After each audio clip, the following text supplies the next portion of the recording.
गुरुर्ब्रह्मा गुरुर्विष्णु गुरुर्देवो महेश्वर गुरुर्साक्षात् परं ब्रह्म तस्मै श्री गुरुवे नमः। अखंड मंडलाकारं व्याप्तं येन चराचरं तत्पदं दर्शितं येन तस्मै श्री गुरुवे नमः। संस्कृत निष्ठा के YouTube चैनल पर आप सभी का हार्दिक अभिनंदन है। विशेषकर रीट परीक्षार्थियों के लिए हम लेकर के आए हैं मात्र 10 गोल्डन पेपर सीरीज, जिसे पढ़ करके आप प्राप्त कर सकते हैं 30 में से 30 अंक। इसलिए वीडियो को बिना स्किप किए पूर्ण मनोयोग से सुने। साथ ही इसी तरह के नवीन वीडियो की प्राप्ति के लिए संस्कृत निष्ठा के YouTube चैनल को लाइक करें, सब्सक्राइब करें तथा बेल आइकन को प्रेस करना ना भूलें, जिससे सर्वप्रथम आप तक हमारी वीडियो पहुंच सके। आइए अब हम प्रारंभ करते हैं संस्कृत निष्ठा के हल प्रश्न पत्रों को। किम असंगतम वर्तते, पाणिनि अष्टाध्यायी, ये बिल्कुल सही है। कात्यायन की वार्तिक, ये भी बिल्कुल सही है। पतंजलि का महाभाष्य, ये भी बिल्कुल सही है। भट्टोजी दीक्षित की सिद्धांत कौमुदी है, न कि लघु सिद्धांत कौमुदी, यह असंगत है। लघु सिद्धांत कौमुदी के रचनाकार वरदराजाचार्य हैं। प्रश्न नंबर 62, कस्य वर्णस्य दीर्घः न भवति, किस वर्ण का दीर्घ नहीं होता है। अवर्णस्य, इवर्णस्य, उवर्णस्य, लृवर्णस्य, लृवर्णस्य दीर्घः न भवति। अवर्णस्य आकारः दीर्घ भवति, इवर्णस्य दीर्घ ईकारः भवति और उवर्णस्य दीर्घ उकारः भवति, लेकिन लृवर्णस्य दीर्घः न भवति। ज्ञानम भार क्रियां बिना उचित शब्देन शुक्तिम पूरयत। ज्ञानम भार क्रियां बिना, इसमें अ ऑप्शन सही है। बिना के योग में द्वितीय भी होती है, तृतीय भी होती है और पंचमी भी होती है। तो यहाँ पर अ ऑप्शन सही हो जाता है। अगला प्रश्न 64, कविता पत्रम लिखति वाच्य परिवर्तनम कुरुत। अ ऑप्शन में है कवितया पत्र लिख्यते, प ऑप्शन में है कवितया पत्रम लिख्यते, स ऑप्शन में है कविता पत्रम लिख्यते और द ऑप्शन में है कविता पत्रेण लिख्यते। तो यहाँ पर कर्म वाच्य में जब हम परिवर्तित करते हैं तो कर्तृवाच्य के कर्ता को कर्म वाच्य में परिवर्तित करते समय ये कर्ता में तृतीय व्यक्ति का प्रयोग करते हैं, कर्म में प्रथमा विभक्ति का प्रयोग करते हैं, क्रिया कर्म के अनुसार प्रयोग करते हैं। इसलिए कविता का तृतीया के एकवचन में कवितया शब्द बनता है। अब कवितया कौन से ऑप्शन में है, तो प्रथम अ ऑप्शन में भी है और ब ऑप्शन में भी है। अब इन दोनों में से एक देखना होगा। अब पत्रम को चेंज करना है, ये कर्म है और ये नपुंसक लिंग में प्रयोग होता है, इसलिए प्रथमा विभक्ति और द्वितीय विभक्ति में इसके समान रूप होते हैं, तो इसमें हो जाएगा पत्रम, कवितया पत्रम। अब इसमें यही पता लग जाता है, ब वाला ऑप्शन हमारा सही हो जाता है और पत्रम के आधार पर ही इसमें क्रिया का प्रयोग होगा, तो लिख्यते क्रिया का प्रयोग हो जाएगा। लिखति के स्थान पर कर्म वाच्य में लिख्यते, कवितया पत्रम लिख्यते, ये वाक्य सही हो जाता है। इसके बाद है प्रश्न नंबर 65, पिता पुत्र पर क्रोध करता है, अनुवाद कुरुत। तो क्रोध करना, द्रोह करना, ईर्ष्या करना, असूया करना, इन अर्थों वाले धातुओं में चतुर्थी विभक्ति का प्रयोग होता है। जिस पर क्रोध किया जाता है उसमें चतुर्थी विभक्ति का प्रयोग होता है। यहाँ पर पुत्र पर क्रोध किया जा रहा है, इसलिए पुत्र शब्द में चतुर्थी विभक्ति का प्रयोग होगा।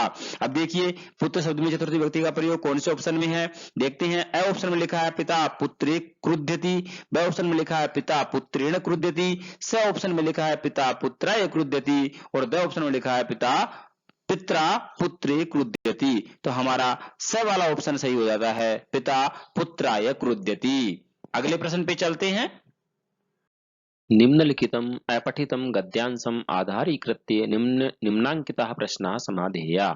स्त्री शिक्षा क्षेत्रे अग्रगण्या पंडिता रमाबाई 1858 तमे ख्रीष्टाब्दे जन्म अलभत। स्त्री शिक्षा के क्षेत्र में, स्त्री शिक्षाया क्षेत्रे, षष्ठी तत्पुरुष समास हो जाता है। स्त्री शिक्षा क्षेत्रे, स्त्री शिक्षाया क्षेत्रे, अग्रगण्य जिनका नाम अग्रगण्य है, ऐसे पंडिता रमाबाई का जन्म 1858 ईस्वी में हुआ। तस्याः पिताः अर्थात रमाबाई के पिता का नाम तस्याः पिता अनंत शास्त्री डोंगरे, माता च लक्ष्मीबाई आस्ताम। उनके पिता का नाम अनंत शास्त्री डोंगरे और माता का नाम लक्ष्मीबाई था। तस्मिन काले, तस्मिन शब्द में सप्तमी विभक्ति का एक वचन है, इसलिए काले शब्द में भी सप्तमी विभक्ति का एक वचन है। काल शब्द यहाँ विशेष से है, तस्मिन उसका विशेषण है, इसलिए विशेष से और विशेषण में समान विभक्ति का प्रयोग होता है। तस्मिन काले स्त्री शिक्षा या स्थिति ही चिंतनीय आसीत, और उनके काल में, उनके समय में स्त्री शिक्षा की स्थिति एकदम चिंतनीय थी, भयावह थी। स्त्रीणाम कृते संस्कृत शिक्षणम प्राय प्रचलितम नासीत, और स्त्रीणाम कृते यानी स्त्रियों के लिए संस्कृत शिक्षण प्रचलित नहीं था, किंतु डोंगरे रूढ़िबद्धाम धारणाम परित्यज्य स्वपत्नीम संस्कृतम अध्यापयत, किंतु डोंगरे ने रूढ़िबद्ध धारणा का त्याग करके अपनी पत्नी को संस्कृत का अध्ययन कराया। परित्यज्य यहाँ पर परि उपसर्ग पूर्वक त्यज धातु से लेप प्रत्यय करने पर परित्यज्य शब्द निर्मित होता है।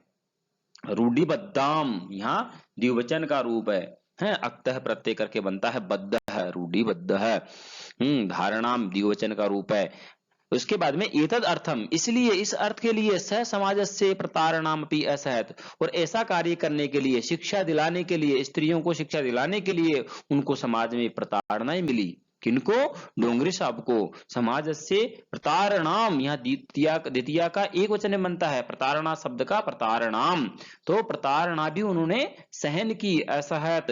अनंतरम रमा अपि स्वमातुम संस्कृत शिक्षा प्राप्तवती, लेकिन रमा ने भी अपनी माता से, स्वमातुहु पंचमी विभक्ति के एक वचन बनता है, स्वमातुहु, हमने अपनी माता से संस्कृत शिक्षा प्राप्त की। कालक्रमेण रमाया पिता विपन्न संजात है, और कालक्रम से, काल की गति के आधार पर रमा के पिता विपन्न संजात है, यानी विपत्तिग्रस्त में फंस गए, विपन्न हो गए। तस्याः पितरहु ज्येष्ठः भगिनी च दुर्भिक्ष पीड़िता दिवंगता, तस्याः यानी उसके पिता, पितरौ यानी ज्येष्ठ माता, पितरौ में होता है द्वंद्व समास, एक शेष दंड, माता च पिता च पितरौ, तस्याः पितरौ ज्येष्ठ भगिनी च, उनके माता पिता और ज्येष्ठ भगिनी दुर्भिक्ष पीड़िता दिवंगता, यानी अकाल पीड़ित होकर के दिवंगत हो गए। तदनंतरम रमा स्वज्येष्ठ भ्रात्राशः पदभ्याम समग्रम भारतम अभ्रमत, तदनंतर मैंने उसके बाद रमा स्वज्येष्ठ भ्रात्र ने अपने बड़े भाई के साथ में पदभ्याम समग्रम भारतम अभ्रमत, यानी पैरों से ही समग्र भारत का भ्रमण किया।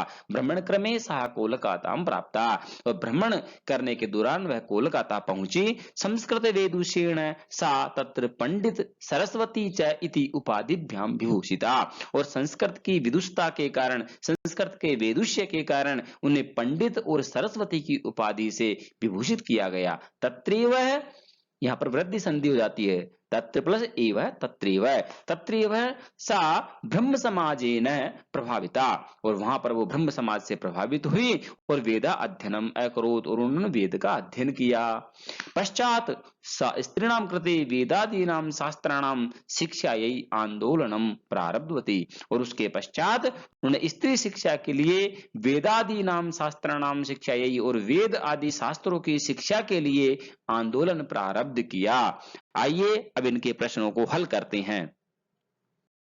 प्रश्न नंबर 66, आस्ताम अत्र धातु लकारः च स्तः, अ ऑप्शन में है आसलंग, ब ऑप्शन में है अस धातु लंग लकार, स ऑप्शन में है आस धातु लोट लकार, और द ऑप्शन में है अस धातु लोट लकार। आस्ताम बनता है द्विवचन में, लंग लकार में अस धातु से, तो अस धातु लंग लकार का यह रूप सही होता है, इसका ऑप्शन नंबर ब सही माना जाएगा। प्रश्न नंबर 67, स्त्री शिक्षा क्षेत्रे अत्र समासः अस्ति, स्त्री शिक्षा के क्षेत्र में कौन सा समास होगा? तो अ ऑप्शन में है षष्ठी तत्पुरुष, ब ऑप्शन में है द्वितीय तत्पुरुष, स ऑप्शन में है सप्तमी तत्पुरुष, द ऑप्शन में है बहुब्रीहि। तो स्त्री शिक्षा या क्षेत्रे, स्त्री शिक्षा के क्षेत्र में यहाँ हो जाएगा षष्ठी तत्पुरुष समास, अ ऑप्शन सही। इसके बाद है प्रश्न नंबर 68, प्रतारणाम अत्र किम समीचीनम, अ ऑप्शन में है षष्ठी बहुवचनम, ब ऑप्शन में है द्वितीय बहुवचनम, स ऑप्शन में है सप्तमी एक वचनम, द ऑप्शन में है द्वितीय एक वचनम।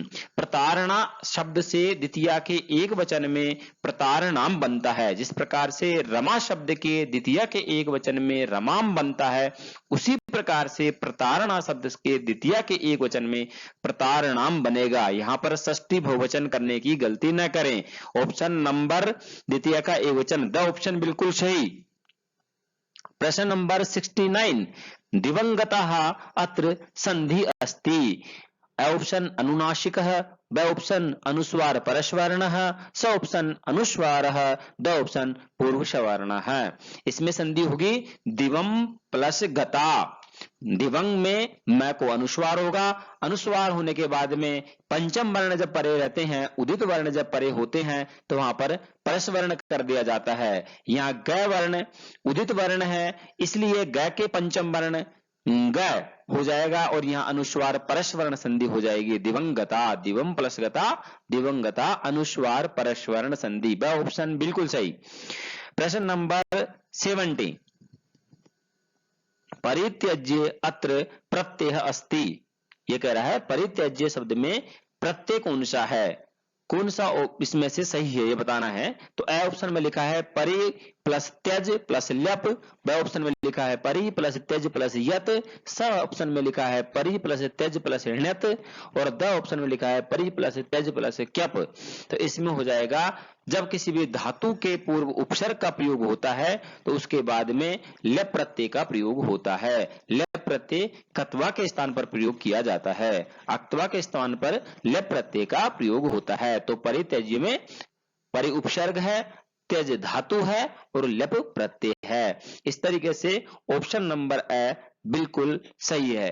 चलिए आइए अगले प्रश्न पे चलते हैं। प्रश्न नंबर 71, अधोलिखितम् अपठितं पद्यांशम् अवलम्ब्य निम्नलिखिताः प्रश्नाः समाधेया।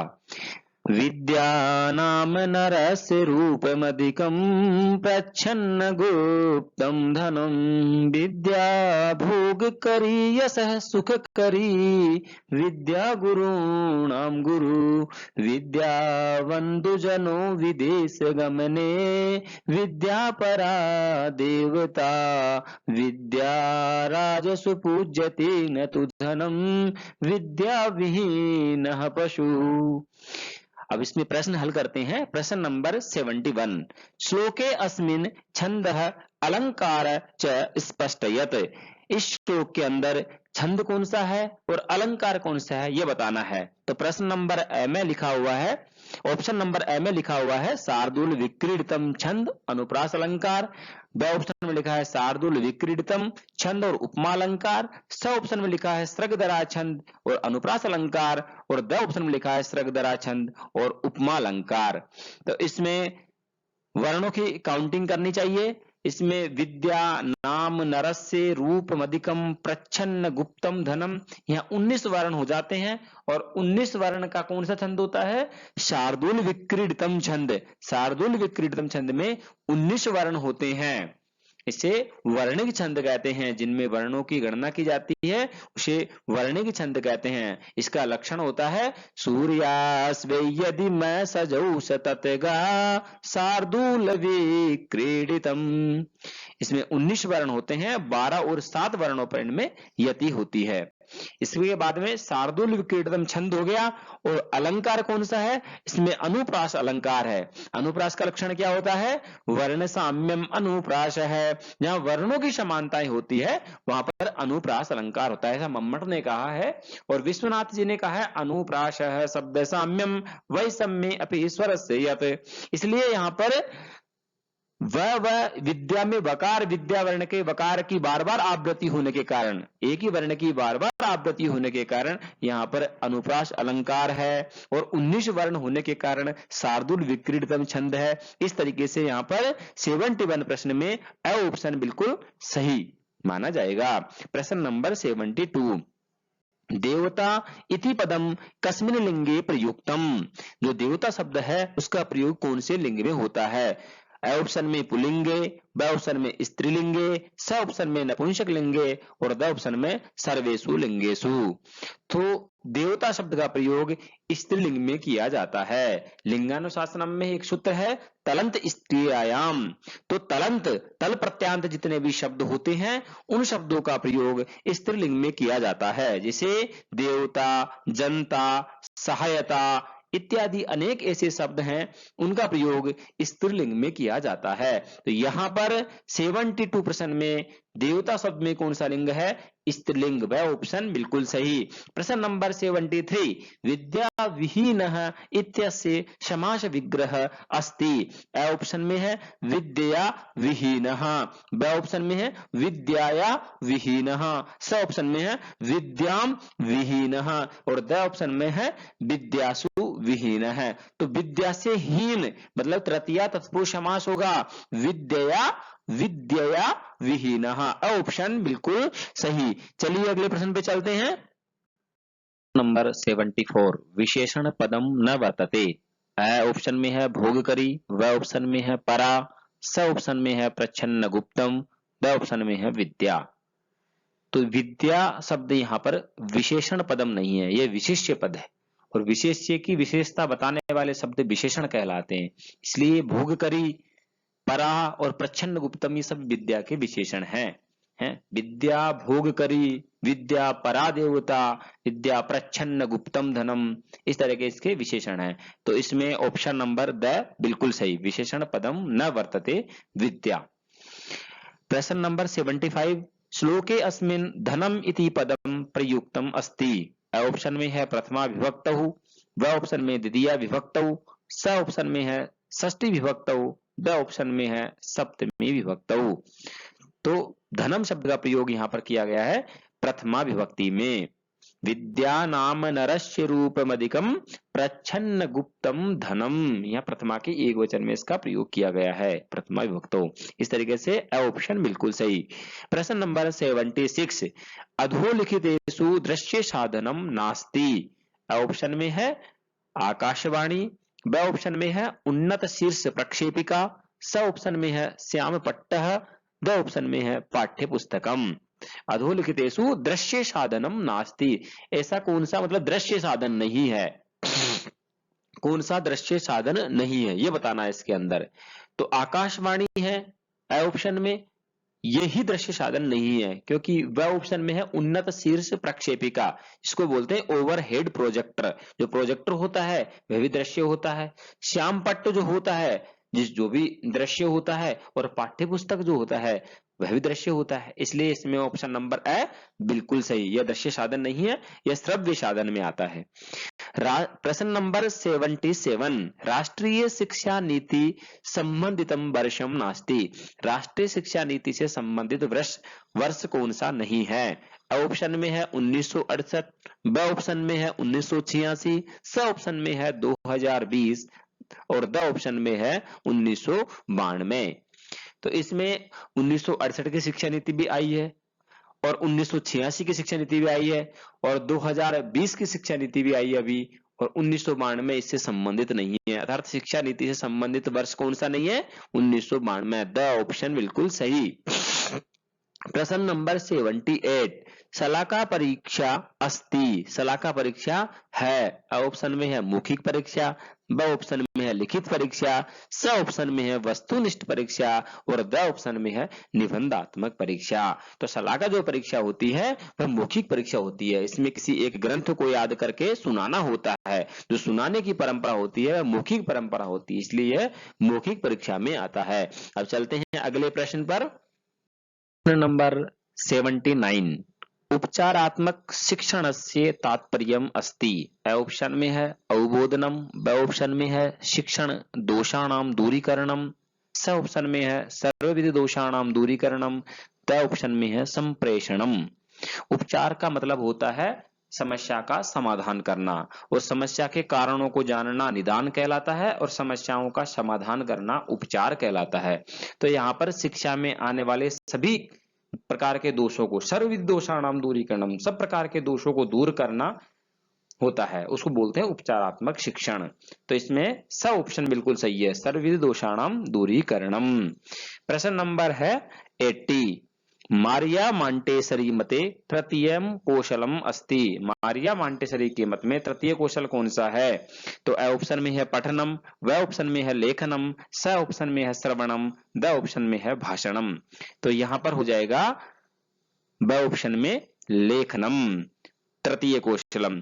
जबकि सभी विद्वानों ने भाषा के जो कौशल हैं उनका क्रम माना है श्रवणम, भाषणम, पठनम, लेखनम।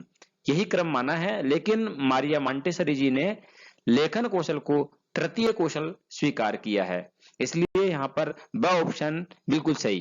प्रश्न नंबर 81, व्याकरण अनुवाद पद्धतेः प्रवर्तकः कः? व्याकरण अनुवाद पद्धति के प्रवर्तक कौन हैं? ऑप्शन में है लॉर्ड मेकाले, ब ऑप्शन में है महात्मा गांधी, स ऑप्शन में है बीपी वकील, द ऑप्शन में है गोपाल कृष्ण भंडारकर। तो यहाँ पर व्याकरण अनुवाद विधि है, जो पद्धति है, उनके जनक माने जाते हैं गोपाल कृष्ण भंडारकर। द ऑप्शन बिल्कुल सही। प्रश्न नंबर 82, भाष्य विधि अपर नाम है अस्ति। भाष्य विधि का अपर नाम क्या है? ऑप्शन में है व्यास विधि, ब ऑप्शन में है समीक्षा विधि, स ऑप्शन में है तुलना विधि और द ऑप्शन में है व्याख्या विधि। यहाँ पर ऑप्शन व्यास विधि, भाष्य विधि का अपर नाम है व्यास विधि, अर्थात भाष्य विधि को व्यास विधि के नाम से भी जाना जाता है। व्यास जी जिस प्रकार से कथन करते हैं, कथा कहते हैं, उसी प्रकार से भाष्य विधि के अंदर भी शिक्षक अपने विषय के बारे में छात्रों को सुनाता है। ये एक उच्च स्तरीय विधि है, उच्च कक्षा में इसका प्रयोग किया जाता है। अब अगला प्रश्न, ये समीक्षा विधि, तुलना विधि और व्याख्या विधि, ये तीनों विधियां ही, और ये भाष्य विधि अर्थात व्यास विधि, ये सारी पद्य शिक्षण की, काव्य शिक्षण की विधियां हैं। अगला प्रश्न है प्रश्न नंबर 83, अनुवादस्य विधि नास्ति। ए ऑप्शन में है समीक्षा, ब ऑप्शन में है द्विभाषा, स ऑप्शन में है तुलना और द ऑप्शन में है पुस्तक। तो इसका अनुवादस्य विधि नास्ति, तो इसका ऑप्शन हो जाएगा एकदम ऑप्शन में क्या है? समीक्षा। इसमें ऑप्शन बिल्कुल सही है, समीक्षा विधि है, वो अनुवाद की विधि नहीं है। यह भी ऊपर आ चुका है पहले प्रश्न में। समीक्षा विधि, तुलना विधि, व्याख्या विधि, ये सब काव्य शिक्षण की, पद्य शिक्षण की विधियां हैं समीक्षा विधि, इसलिए ये समीक्षा विधि का ऑप्शन इसमें बिल्कुल सही है, अनुवाद की ये विधि नहीं है। ब ऑप्शन द्विभाषा विधि, तुलना विधि और पुस्तक विधि अनुवाद शिक्षण की विधि है। चलिए अगले प्रश्न पे चलते हैं। नंबर 84, उद्बोधन विधि नास्ति। ऑप्शन में है वस्तु प्रदर्शनम, व ऑप्शन में है कोश विधि, स ऑप्शन में है चित्र विधि, द ऑप्शन में है प्रत्यक्ष क्रिया। तो ये वस्तु प्रदर्शनम, चित्र विधि और प्रत्यक्ष क्रिया, ये सारी जो विधियां हैं और ये कोश विधि, ये सभी विधियां गद्य शिक्षण की विधियां हैं। और गद्य शिक्षण के 3 भेद किए गए हैं। पहला है उद्बोधन विधि, दूसरा है प्रवचन या कथन विधि, तीसरा है स्पष्टीकरण या व्याख्या विधि। तो उद्बोधन विधि के अंतर्गत वस्तु प्रदर्शनम, चित्र विधि, प्रत्यक्ष क्रिया इत्यादि आते हैं, जबकि कोश विधि प्रवचन अर्थात कथन विधि के अंतर्गत पढ़ा जाता है। तो यहाँ हमारा उत्तर होगा उद्बोधन विधि नास्ति, कोश विधि, ब ऑप्शन बिल्कुल सही।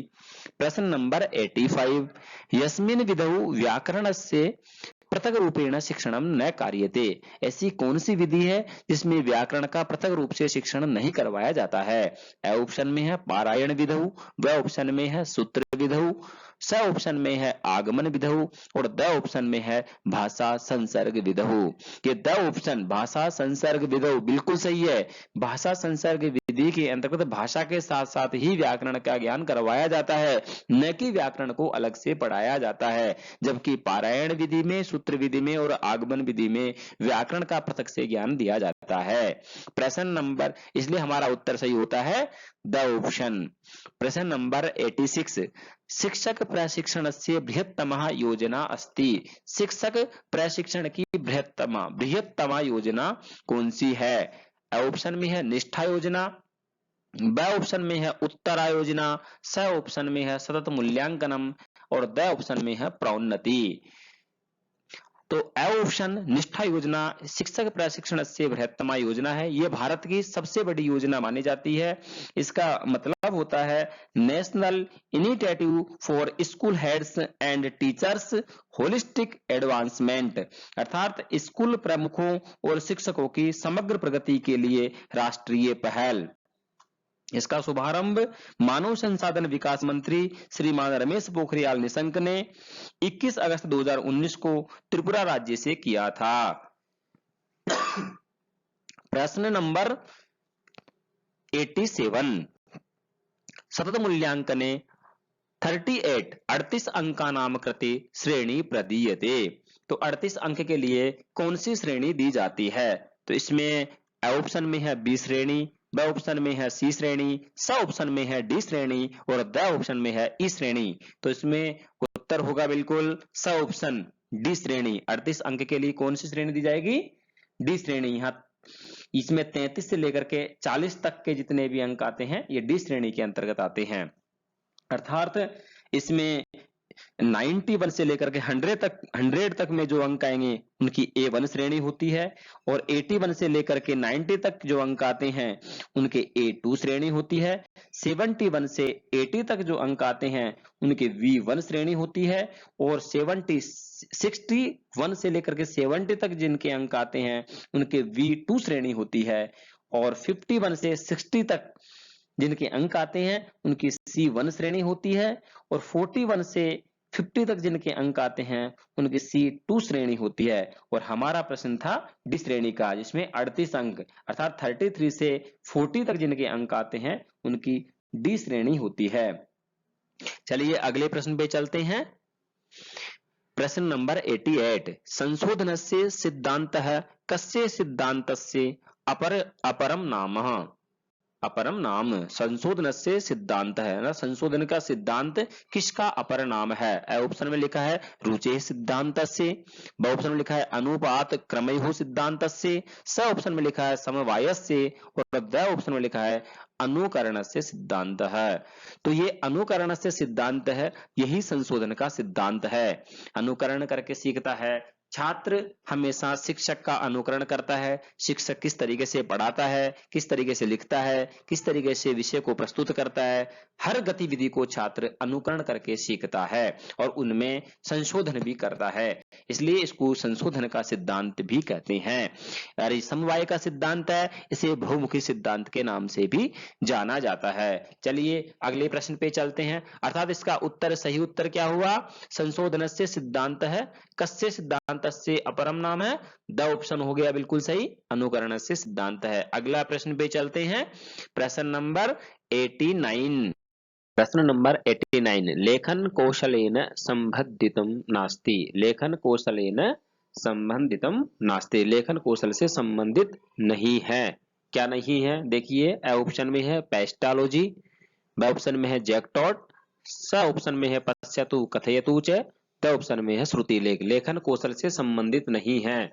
तो ये पेस्टालॉजी है, ये भी लेखन कौशल से संबंधित है। जैक्टोट है, ये भी लेखन कौशल से संबंधित है। पश्यतु कथयतु च, ये लेखन कौशल से संबंधित नहीं है। द ऑप्शन श्रुति लेख, ये भी लेखन कौशल से संबंधित है। तो हमारा ऑप्शन सही होता है इसमें स, पश्यतु कथयतु च, ये लेखन कौशल से संबंधित नहीं है, बाकी तीनों लेखन कौशल से संबंधित है। प्रश्न नंबर आता है 90 शिक्षण सूत्रम नास्ति। शिक्षण सूत्र नहीं है, कौन सा शिक्षण सूत्र सही नहीं है ये देखना है। प्रश्न नंबर ए विशिष्टात सामान्यम प्रति, अर्थात विशिष्ट से सामान्य की ओर, बिल्कुल सही है। प्रश्न नंबर ब सरलात कठिनम प्रति, सरल से कठिन की ओर, ये भी बिल्कुल सही है।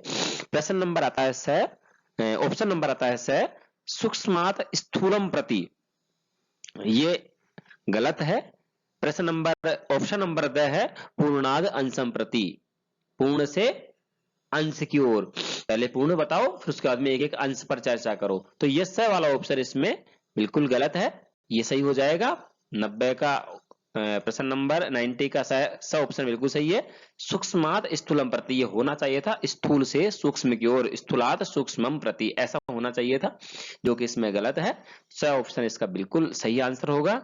इस तरीके से हमारा ये प्रथम मॉडल पेपर पूर्ण हुआ। अगर ये वीडियो आपको पसंद आया, अगर समझ में आया तो आप इसे लाइक कीजिएगा, शेयर कीजिएगा और चैनल को सब्सक्राइब कर बेल आइकन को प्रेस कीजिएगा। धन्यवाद।